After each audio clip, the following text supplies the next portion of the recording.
अस्सलाम वालेकुम student. Class 8 subject science lesson हम पढ़ रहे हैं फोर्स एंड प्रेशर। ये एक्सरसाइज है।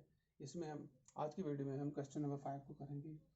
एक जो क्वेश्चन है इसमें इन्होंने कुछ स्टेटमेंटें दिखाई हैं और उन उसमें से दिखाना है कि किस एजेंट ने कौन सी फोर्स इस्तेमाल की है और उससे उस ऑब्जेक्ट की जो है वो स्टेट जो है वो कैसी रही है।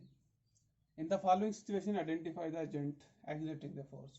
ये जो फॉलोइंग सिचुएशन है, सिचुएशन 1 2 3 4, इनमें हमने दिखाना है कि किसी भी एजेंट ने जब फोर्स का इस्तेमाल किया, एक्सर्ट की, the object on which it acts, कौन से ऑब्जेक्ट पे की, state the effect of the force, और हमें ये दिखाना है कि ये उस फोर्स का उस ऑब्जेक्ट पे क्या असर पड़ा है। Number 1, squeezing a piece of lemon between the fingers to extract its juice। Piece of lemon को अपनी उंगलियों के दरमियान रख के हम दबाते हैं। किस लिए दबाते हैं, निचोड़ते हैं किस लिए, ताकि हम उससे जूस निकालें। हम अक्सर देखते हैं ना, जब हम लेमन का इस्तेमाल करते हैं तो लेमन को हम काटते हैं, काट के हम दो उंगलियों के दरमियान में दबाते हैं, उससे हम उसका जूस निकालते हैं। और जब हम उसको दबाते हैं, जूस जब हम उसका निकालते हैं, तो हम कौन सी फोर्स जो है वो उस वक्त अप्लाई करते हैं। तो उस वक्त जो हम उसको उसके ऊपर फोर्स अप्लाइड करते हैं वो होती है मस्कुलर फोर्स। हम मसल की फोर्स इस्तेमाल करते हैं जिससे कि हम उसका जूस निकालते हैं। और होता क्या है, वो जो पीस ऑफ लेमन जो होता है उसकी जो शेप होती है, इट गेट्स चेंज, वो बदल जाती है। तो इसका आंसर है हमारे पास, in squeezing a piece of lemon we make use of muscular force to extract it juice. जब हम किसी लेमन को निचोड़ते हैं तो हम मसल फोर्स का इस्तेमाल करते हैं ताकि हम उससे जूस निकालें। This muscular force act on the lemon, और ये मस्कुलर फोर्स जो है ये एक्ट करती है लेमन पे। As result the shape of lemon gets change, और इसका नतीजा ये निकलता है कि लेमन की शेप जो है वो चेंज हो जाती है। एक second, taking out paste from A toothbrush paste. जब हम पेस्ट निकालते हैं टूथपेस्ट ट्यूब से, taking out paste from a toothpaste tube, जब हम टूथपेस्ट ट्यूब से पेस्ट निकालते हैं दांतों को ब्रश करने के लिए, तो कैसे निकालते हैं, उस वक्त हम कौन सी फोर्स जो है वो इस्तेमाल करते हैं। तो हम इस्तेमाल करते हैं अपने जो हमारा टूथपेस्ट ट्यूब होता है, हम उसको उठाते हैं, मुंह खोल के उसको दबाते हैं, फिर अपनी ज़रूरत के मुताबिक ब्रश पे उसको निकाल लेते हैं। तो उस वक्त जो हम फोर्स जो अप्लाई करते हैं वो हम मस्कुलर फोर्स को अप्लाई करते हैं।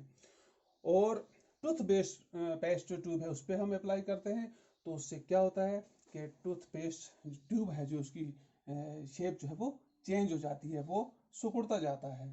तो इसका आंसर है, we use our muscular force to take out paste from a toothpaste.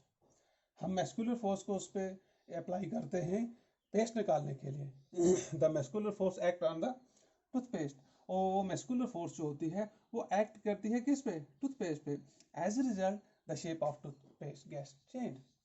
तो रिजल्ट ये निकलता है कि टूथपेस्ट की जो ट्यूब की जो शेप होती है वो बदल जाती है। हो गया। नंबर 3,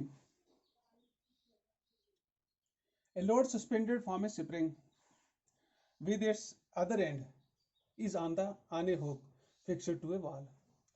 जब हम किसी लोड को सस्पेंड करते हैं स्प्रिंग के साथ, किसी वाल के साथ, तो वहां पे क्या होता है, यानी जो लोड जो होता है स्प्रिंग के दूसरे एंड पे जब हम उसको बांधते हैं तो वो जो होती है वो हुक से, हमने एक हुक कुंडी के साथ दीवार पे चिपकाई हुई होती है।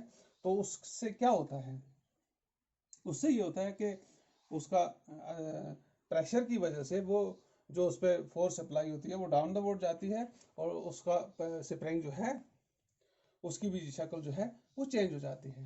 Here the suspended load exert a force on the spring. तो क्या होता है कि ये जो सस्पेंडेड लोड होता है ये भी इस्तेमाल करता है फोर्स स्प्रिंग पे to push the spring downwards, और वो दबाता है स्प्रिंग को नीचे की तरफ। As a result the shape gets stretched, उसकी शक्ल जो होती है वो एकदम खुल सी जाती है, फूल सी जाती है, hence the shape gets change. तो spring as a result spring जो है ये गेट स्ट्रेचड, तो उसका स्प्रिंग जो है वो खुल जाता है, तो उससे उसकी शक्ल जो है चेंज हो जाती है। Fourth, in athlete making a high jump to clear the bar at a certain height. देखिए आपने भी देखा होगा, जब भी कोई हाई जंप करता है एथलीट, तो उसके सामने एक सर्टेन बार रखी हुई होती है, यानी एक उसको हाइट नाप के दी होती है कि उस हाइट से उसको जंप करना है। तो कैसे जंप करता है वो, तो वो कौन सी फोर्स है वो अप्लाई करता है उस जंप को हासिल करने के लिए, वो जंप करने के लिए, यानी उससे आवर करने के लिए, गुजरने के लिए। तो हम अक्सर देखते हैं कि जो भी एथलीट होता है वो दौड़ के आता है, दौड़ के आके फिर वो अपने फुट का इस्तेमाल करता है, पाँव जो है वो जमीन की तरफ दबाता है, उससे वो उछलता है और जो सर्टेन बार होता है उसको वो क्रॉस ओवर कर जाता है। इसका आंसर है in athlete pushing the ground with his feet. Athlete जो होता है वो ग्राउंड को पुश करता है अपने किससे, पाँव से।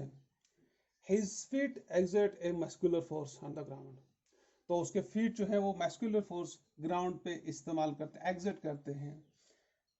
This allow him to jump over the ground, तो ये जो मस्कुलर फोर्स जो है ये ग्राउंड पे एक्सर्ट करता है, तो ये इसको अलाउ करता है to jump over the ground, जहाँ वो उससे जंप करता है। As a result the state of motion gets change, उसका नतीजा ये निकलता है कि उसकी स्टेट ऑफ मोशन जो है वो चेंज हो जाती है।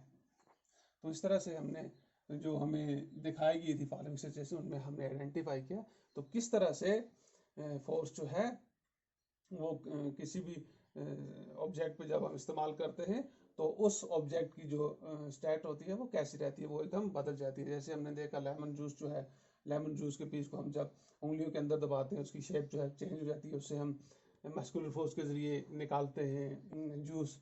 और दूसरी जानब हमने देखा कि टूथपेस्ट को हम जब ट्यूब से निकालते हैं तो हम मस्कुलर फोर्स पे अप्लाई करते हैं, तो उससे जो टूथपेस्ट की जो शेप होती है वो चेंज हो जाती है। इसी तरह हमने सस्पेंडेड स्प्रिंग को जब देखा, जब हम उसके साथ कोई लोड बांधते हैं तो उससे वो स्प्रिंग जो है वो स्ट्रेच हो जाता है। और जब कोई भी एथलीट जो है वो कोई हाई जंप जब वो लगाता है अपने वो बार को क्लियर करने के लिए, तो वो भी जो है मस्कुलर फोर्स ग्राउंड के ऊपर अप्लाई करता है, जिसकी वजह से वो हाई जंप लगा सकता है और उसकी स्टेट ऑफ मोशन जो है वो चेंज हो जाती है। Thank you.